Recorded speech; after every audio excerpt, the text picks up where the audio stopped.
what you all think of Clown in the Cornfield. My name is Scott Vance.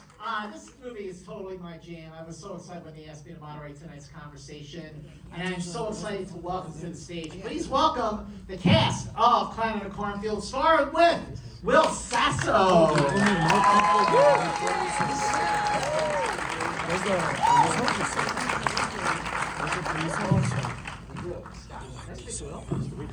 Please welcome Kevin Durant.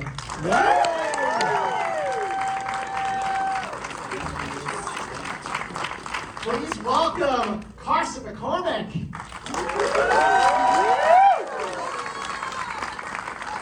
Please welcome Aaron Adams. Anyways, don't give it up for Katie Douglas.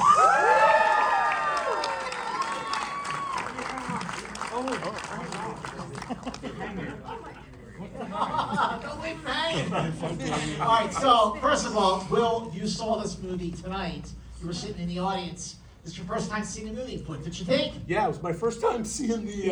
Cheers. It was my first time seeing the entire movie. You guys did an amazing job. I'm feeling regret for being so mean to you, Katie, and you also. I was invested. It was very nice to see it with an audience and with all of you, and I don't know. I'm sure we'll get into it. It was fantastic. Unbelievable. Awesome. And now I guess you all saw it at South by Southwest where it had its world premiere. But I would love to hear, Katie, started with you. How did this come about for you? What was your first take on the screenplay? Well, at first I heard the name and I was like, in, absolutely. So I kind of knew what I was signing up for. But I read the script and I'm a big horror fan, and I saw all the homages to like classic horror, and I was just so excited. It was so fun, and I just really wanted to make something fun, and I think we did. I think you definitely did, right? Yeah. What was your first conversation with director Eli Craig about the tone of the film, the balance of it, and how there's some some timely messages going on in the film as well, Aaron? Yeah, I mean, I think everybody involved with this movie is a big fan of horror movies, and so there's the tone is this tricky thing where it's not an ode, but Eli has a very specific point of view, which I think is what separates good slasher movies from maybe less good ones, because they don't. It doesn't feel like a Xerox of a Xerox. It feels like there's an angle that he has. There's a point of view, and so the tone is tricky in that it's funny, but you never play it, and it's sort of fun. We're in a fantasy camp that we're in this slasher movie, like inside of it, but also you've got to play the truth of it. And it's easy to do in Will and Kevin, right? Clown makeup, trying to play. So luckily it was easy work. So when you all got cast and everything, like I would love to hear like the first time that you were all together, like maybe it was for a table read or something. Like what was it like when you all got together for the first time? The first time I met Katie, we were doing like camera tests. Oh yeah, it was driving. We were learning how to drive stick, which was hilarious and very untrue to the story. I kept stalling out the car, and you got it first try, and we're just fine the whole way through. I was the one who kept screwing it up. But we met learning how to drive stick, doing some camera tests, and I think I just kind of met everyone else on set.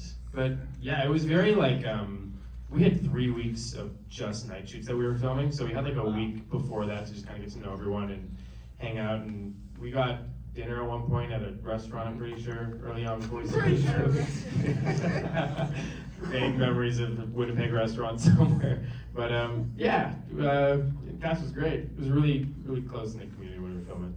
Kevin, I love the twist at the end. I mean, that's where it like kind of really feels like a scream, a scream. But like, what, especially for you to like, what formed your approach to, your performance, your accents? Like, how did you sort of zero into how you're gonna play this guy? Well, it's weird because for me, this is the makeup I put on. Usually, I just have a clown face. It wasn't a big stretch. What about for you, Will, with the accent and the twist with your character too, the sheriff? Yes, I am also a sociopath. Yeah, I don't know. I mean, I saw it right away, and it was immediately like, I would ask Eli on the meter of how Southern fried would you like this gentleman to be? And he was like, yeah, He's a real prick. And then, and I just kind of regionally, I don't want to bore everyone with how many, Southwestern to Southern accents there are, but I want to assure you that I did choose, in my opinion, the right one for the talent. And then we talked. Oh, okay, you're doing that. I was super excited that you were doing that. Yeah, because I really wanted to do that. Yeah. So Katie, this is your first lead role in a feature film.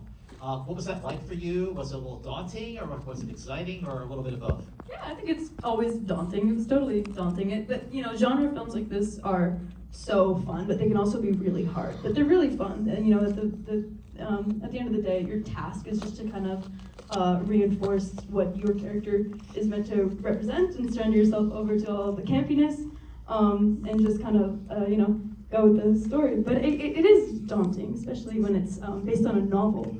And I read the novel, and I had such a clear image of what I thought it should be in my head, and I knew that it was going to be different. I didn't want to let anyone down, but I think we just showed up and had fun and found our tone really through some conversations and on the day. And it was, as soon as I got to set, all of that stress kind of went away, and it was like, okay, no, we're just having fun. When you all got together, especially the two of you, for the first, you're working out your scenes and your relationship like that. When you're studying your lines and everything, but then when you're on set and you're rehearsing and everything, how did you elevate each other and really find your rhythm in particular, the two of you? I just got lucky to have Aaron as a castmate. I owe a lot to him. I think a lot of his humor. He makes you look good as an actor. That's crafty. She said it first. Now when I say it, it's just going to feel like I'm reciprocating. But no, I was a big fan of Katie's before we were shooting. And so there's automatically sort of a trust there that she's great. And I think the fact that we were kind of in the weeds a little bit with the tone and just in trying to find it together, it became a team sport, which is how, every good movie, I think, kind of needs that sort of team feeling. Otherwise, it becomes, you can feel it when it comes on screen, I think, when everyone's working together. So Carson, that tone, finding the right tone, the balance of humor and horror, how much fun did you have working with everyone, especially your director, who's great, he's got a great track record anyway. But how much fun did you have finding that right tone with your cast members? Oh, it was a blast. We, I think one of the things that really shone through in the film is how much fun we had making it. Yeah. The whole cast was just filled with all of the coolest people. And so working with them made it very easy to fall into the rapport of a group of idiots running around a high school making horror videos and just getting up to stupid stuff in a small town. That kind of felt like what we were doing together anyways when we weren't filming. So it was it was really easy. I had the same initial reaction as Katie was talking about, where getting to set, I had all these ideas of what I was going to do, and I think that they translated. But once we kind of started going, it just became this fun ride that we were all on together. And when you're on day 17 at 4 a.m. in the morning filming in a cornfield again, you kind of forget that you're trying to make decisions about a movie and you're just trusting the people that you're working with to help carry you as much as you carry them through the scenes. Well, the trust factor, what is it about Eli, your director, that just made you all really trust him? Eli's great. He's so good at just rolling with the punches of filming, and he had a very clear idea what he wanted for the movie, and I think he was just fun to work with because he was kind of on board with all of our goofy ideas as well. We all just brought whatever we thought could play and saw where it went. It was so great because when I got the script and read it, I was like, this is absolutely insane. And I was like, in the best possible way. If this director can pull this off, and then I was like, this is the guy that did Tucker and Dale and Little Evil. I love those movies. That's when I really kind of was like, this is gonna be really good. And sure enough, it's like when elements align like that, you just gotta be a part of it. And the payoff is great too. At the payoff, the last scene there is, I think, one of the only times that you're all together filming a scene on the set. So what was that like for you and the whole cast to all be together for those last moments filming?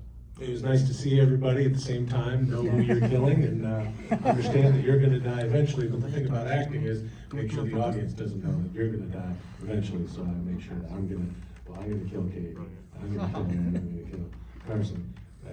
Well, you saw it. So I also was watching an interview with Eli. He said that you helped him write one of the scenes. I guess so. What scene was A it, little and bit. how did that come about? We talked a lot about some of this, you know, sometimes if we were just kind of like, I would just kind of find that I needed a little bit more motivation, I'd give a suggestion, and Eli is one of those directors who is so collaborative and is like, he really wanted to hear from us, because I guess we're a little bit closer to being teenagers. So I think it was the scene where you and I were fighting in the hallway. Oh, yeah. And I just didn't quite understand what I was upset about, so I think we came up with the line, the running away thing. I just really wanted to highlight the contrast between my character's arc and not really being able to settle, and your character's instinct to just kind of run away and blend in when things get bad, and I wanted to just define that a little bit. I don't know if that answers the question. That answers the question. I also, you know, I was thinking about when I was watching the film, and then I was the Terrifier movies, and you know, It, and the sequel, and the book. Obviously, you know, this was a book, and thinking back to when I was like 13, watching Poltergeist, and that friggin' clown like scared the fucking shit out of me. What the hell is it about clowns, man? Anything that's luring you in with a fake smile is so haunting. I think that's, to me, what the creepy factor is. I think you just nailed it, you know? Like, it's that smile that lures you in, and then before you know it, there's a knife in your chest. But what about for you? What is it, are you scared? Manic positivity, like Yeah. no one's that happy. What do clowns have to be so happy about it? Right. Killing people, yeah. Eli actually talked about this a couple of times about how, you know, from the beginning of, you know, Homo sapiens on this planet, you know, every culture has had some type of clown, yeah. And it's often the clowns that are there to cheer you up, but they're also there to deliver the truth. And so there's a lot that comes with that whole lore. Yeah. So yeah, it's excellent to be able to don a little makeup. We need to take those lines for the sequel. We're just gonna take that exact speech and put it in. I'll do it. Let's do it. Deliver the truth. Let's go. What I also like about the film is that it sort of holds up a mirror to like what's going on in America. In America, I was going to say in our country, but the fact is, they're all Canadian. They're all Canadian. Let's hear it for Canada. Yeah. The whole thing is all Canadian, right? God, it's so awesome. But there is a lot going on, like beneath the surface with hardships on smaller towns, and also a sort of generational divide between kids and parents. You know, like how important was it for Eli to really bring that element to the film? Well, I mean, we trusted our audience. We didn't want to be too preachy with it, and I think it kind of speaks for itself. I think the plot line is timeless. You know, it's very relatable, and I can't think of a more anxiety-inducing. I think that's the most, like, where all the anxiety in the movie comes from, is the generational divide. So, you know, hopefully we didn't try to hit you over the head with it too much. So, But yeah, good. Important though. what about filming the operation scene for you? Where you're like, don't pull it out, don't pull it out. Oh, yeah. I mean, I think what's a great thing about this movie, and I think for you guys coming to see it, is that there's a lot of practical effects, and I think that leads to you can kind of only get to shoot. We only shot that once, right? And I don't know how much blood is coming out of that guy's neck. I don't know. So what you're watching is sort of me reacting in real time. You're watching everybody, and there's like a pressure of like you've got to nail it because you don't have time to clean this up and do it again. And I think those kinds of effects really lead to like a visceral response from an audience in a theater. And so thank you guys for all coming out supporting this movie. I mean, yeah, Thank you so much. Yay! What was it like to, because a lot of times at these film festivals, whether it's South by Southwest or Sundance or wherever, the cast doesn't get to see the movie until the festival. So did you all have a chance to see it before you even got to Austin, or were you seeing it for the first time with a theater full of people at a film festival? I see, but it's not the same. Like you don't really see it until you see it with other people anyway, regardless. So like whether or not we saw it on some laptop in the airport, that doesn't count. Like it's the energy from you guys that make it sort of come to life and make you realize whether you made a clunker or something. yeah. So it's always the experience of seeing it with people. What was it like for you, seeing it for the first time with a crowd of people like that? I think I don't know what I was expecting, but I wasn't really expecting, because I think it was South by, and if anyone's been to South by, the audience is the best. They are. Especially the horror community. Next to you guys, Yeah! baby. Yeah! just to clarify. Please continue, Katie. I think it was just like a phew feeling. It was really nice, yeah. It's super nice. What makes Eli a great actor's director? Like, how does he you kind of talked about this with the trust factor, but like, what makes him a great actor's director? I think Eli makes a very strong point to put the actors at the top of his priority list when he's working. It doesn't feel like he is. Sometimes when you're working on sets, you have to really move through the scene and you have to get the shots and you just kind of have to move on. And there was always a lot of time given to make sure that whatever the actors needed before and during the scenes, they had time to explore that. It never felt like on the actor side of things that we were being rushed or pushed into anything that was that we didn't understand. And that was the thing I appreciated most about working with Eli was that like he was always willing to talk things through. He was always willing to, I mean, as we've all said, like throw ideas around and see what works. But also just like easy to laugh with too. Like if something wasn't working, you could just like giggle about it and move on. It wasn't. Yeah, that's very The stakes felt very low working with Eli, and that makes it so much easier as an actor Sure to does. Absolutely. show up and do what you gotta do. Eli is like the funnest. I don't know we all know him pretty well by now. He's like the funnest person ever. And if he's, chosen you to be in his movie, it's because he's a fan and he likes what you're doing. And he's just so good at just gassing you up. And it feels like working with him feels like playing. What about for you, Will? What was it like working with Eli? Yeah, extremely collaborative, and I was kind of, taken aback a little bit by how mellow he was, because you do sort of have that thing of like, this guy know what the fuck he's doing? Like, you know what I mean? Like, because he's so, like, absolutely mellow, and yeah, it shows, and it's so great. The rapport between, the young people in the movie particularly, I think is just a really great achievement by all of the actors, and by having that environment to where when the actors show up, he's taking care of everything else, and as Carson and Katie were saying, they just play. Yeah. What kind of movies did Eli suggest that you watch to sort of prep for this, to kind of get the right tone of the movie? I don't really know if he did that with us. I think he kind of just went in with his own energy. But I remember when I was preparing, I didn't know what kind of movie we were gonna make, so I was watching a lot of war movies because I thought it would be kind of interesting to go like so straight with just go really serious with it. But then I kind of got on set and realized what we were doing, and I It's abandoned completely them. different. Yeah. Was there, between South by Southwest and, the movie opened here, this country and Canada, right? This weekend, was there a reaction that you read, or maybe something somebody said to you, in Austin at the South by Southwest premiere that stuck out to you, that meant a lot to you? Oh man, everyone loves the kiss. Yeah. Everybody loves the kiss. Yeah. And Vinny's the best, so I'm glad people enjoy it, yeah. So a couple things. You'd stay seated while everybody exits. That would really be